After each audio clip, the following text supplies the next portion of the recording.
So yeah, when you wake up like with only like 4 or 5 hours of sleep, you kind of think that you're going to be destined for a bit of flop and failure because your brain just doesn't work quite as well as it should, and then you kind of actually achieve a little bit more success than you might think. So yeah, just got back from locals. I went 3-2, because after my first win last week, I basically decided this week I'm just going to have a bit of fun, not care that much about whether or not I win or lose.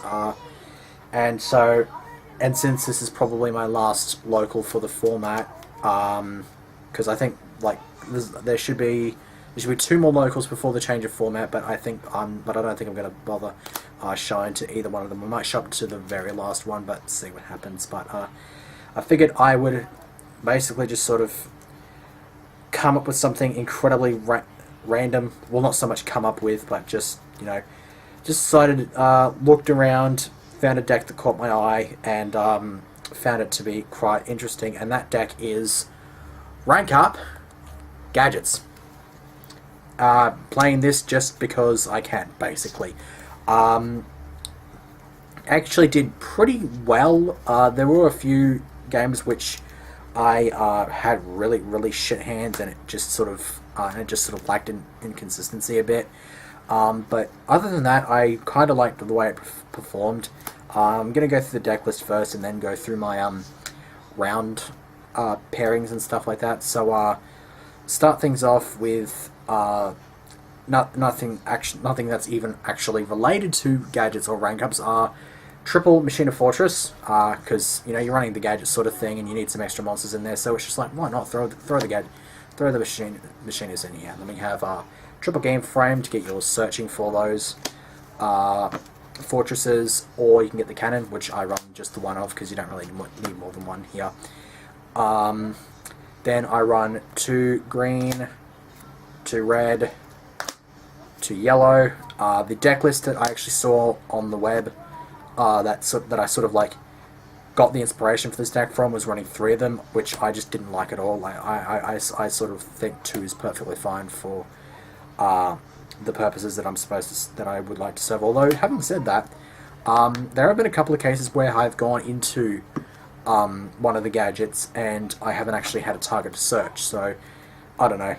I'm not too sure if I'm gonna do too much with this deck, because like I put this together late last night and then didn't have any test hands or anything like that, and just sort of, yeah, it just didn't happen anyways. Double Level Warrior, just something sort of random.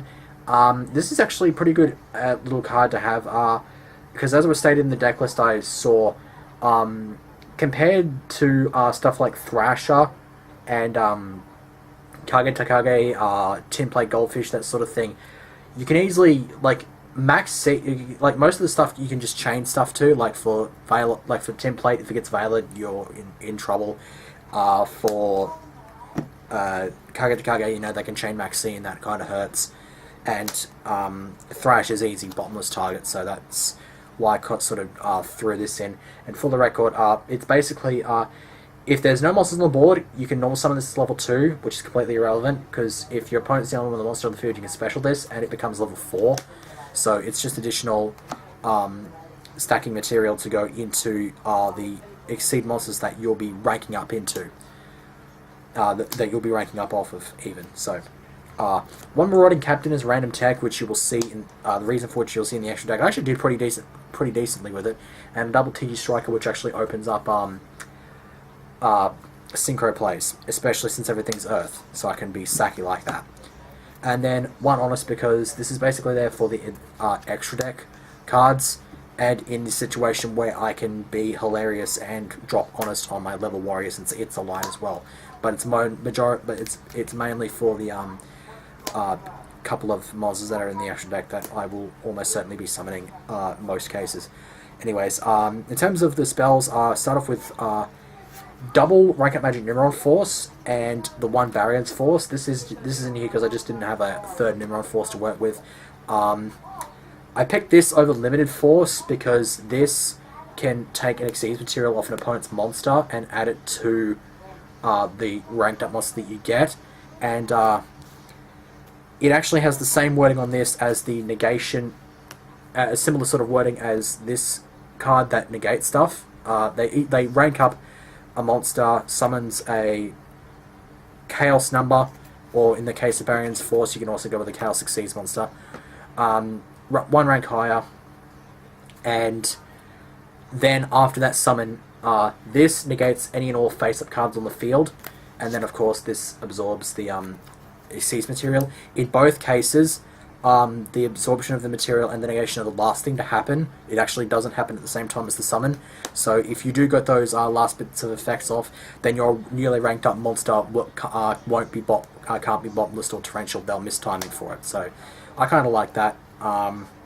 It was all. I mean, if I had Heraldry Chaos Crest, then I might have considered Limited Barrier Force, just so I had the option to go for that 4,000 beat stick. But yeah, just sort of didn't have the Heraldry Chaos Crest. 2 Duality, just for the extra little bit of consistency. Rotor, because I run 5 targets in the deck, so it's actually pretty useful. Triple Lance, which was actually kind of lackluster today, in all honesty, because the build I inspired, the build that I watched was running 3 Lance, and actually made some pretty decent points, because, you know, if you have something like a Light Mirror on the board, you can just activate Utopia's effect, then chain this, and they won't be affected by the Light Mirror, and you can just negate.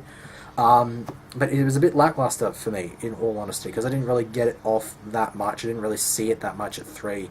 So I'm thinking I might reverse it and put that to 2, plus then put MSTs to 3, because I'm just really liking MST.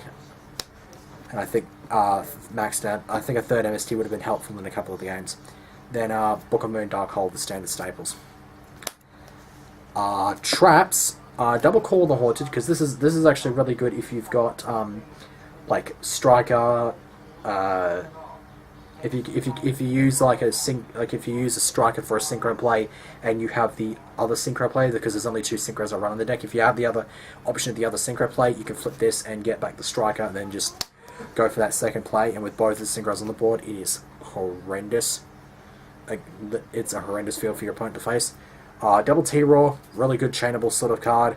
Only once was it actually end phase MST, which at that point actually was rather annoying. Which, yeah.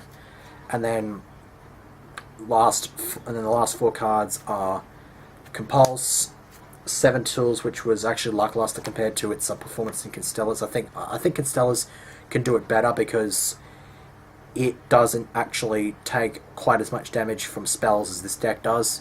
It doesn't have something like a Pleiades sort of thing, where I can just be like, as Warning and Mirror Force. Extra deck. Start off with the rank 4s. Start off with the rank 4s. Had Gigant, just to get machine searches. Emerald for recycling stuff. Maestroke for defense. Triple Utopia for the whole purpose of, you know, you can rank these things up, and it is actually quite awesome. 2 Utopia Rays. These didn't see a whole lot of play, because whenever I went into Utopia, it either got swept off the field instantly, like a warning or something, or I immediately ranked it up into a 5. So these things were pretty useless. The theory here, from video I watched, the theory here was basically, if you ran out of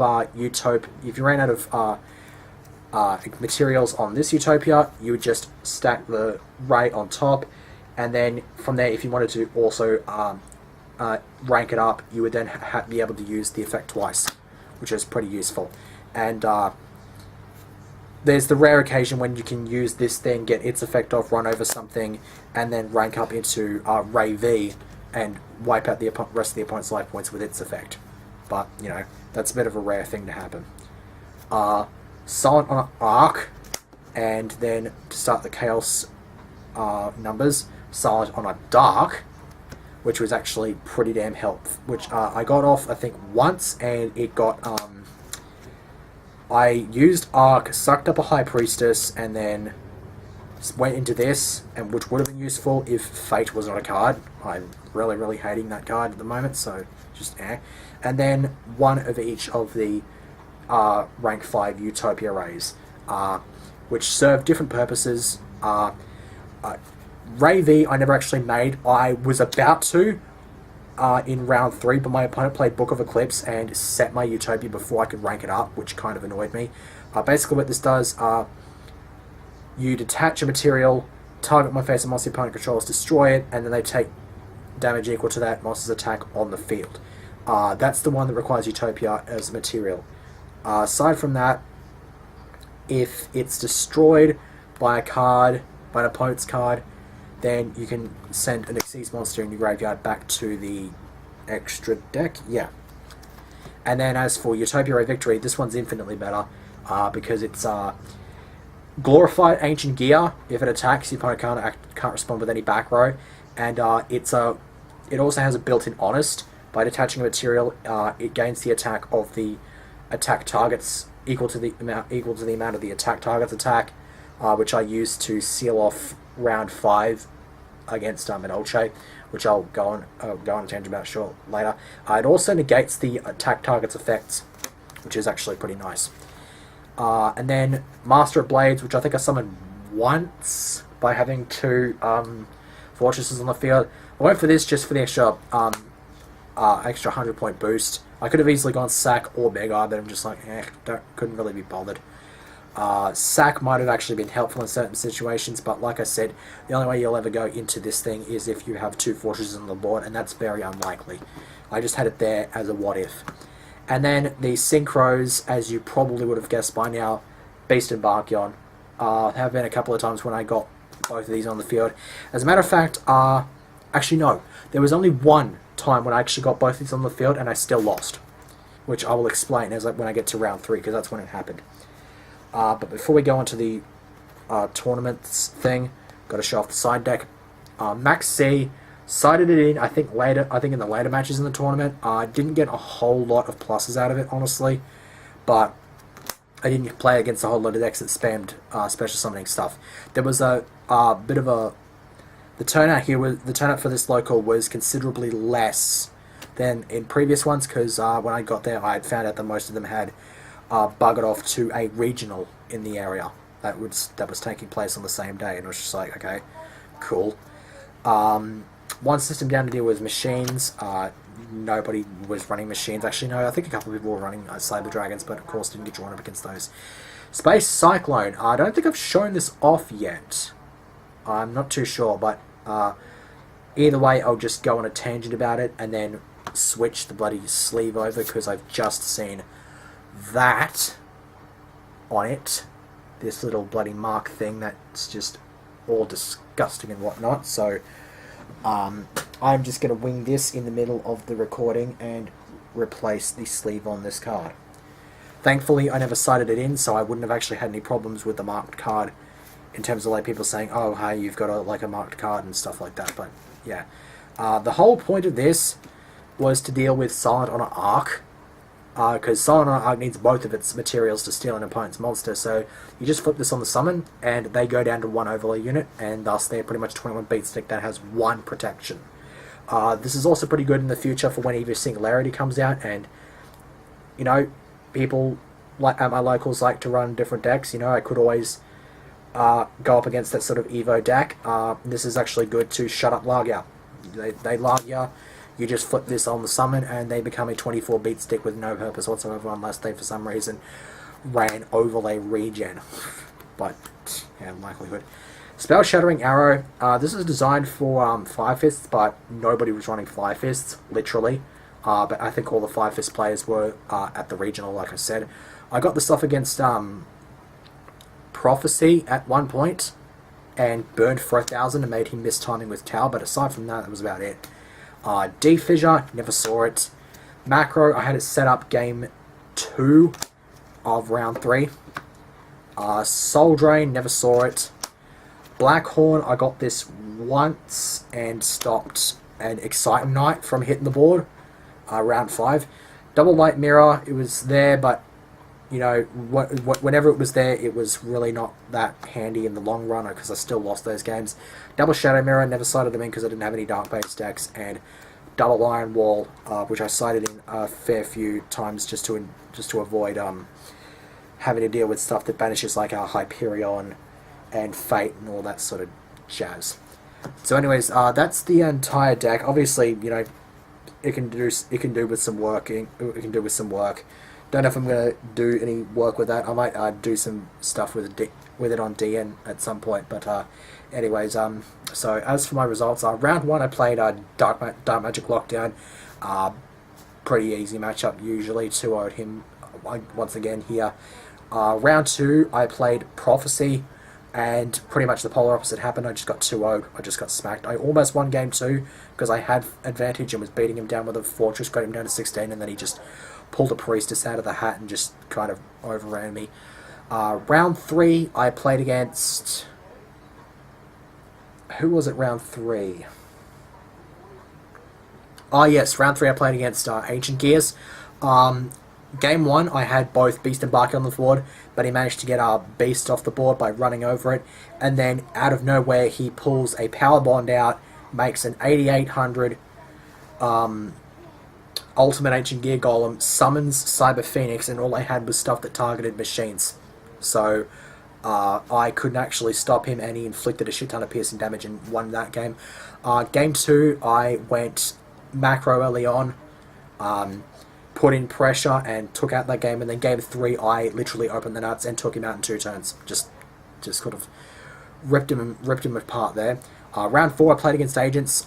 Game one I tried maintaining pressure, but he kept answering me with Herald of Orange Light. He was running 3 of them, and so he took that game. And then game two I put in, and then game two I had all of the back row, and I had him Fortress, and the only other monsters I saw for that entire game were a Green Gadget, a Level Warrior, and a Max C, and I only got 1+ off the Max C.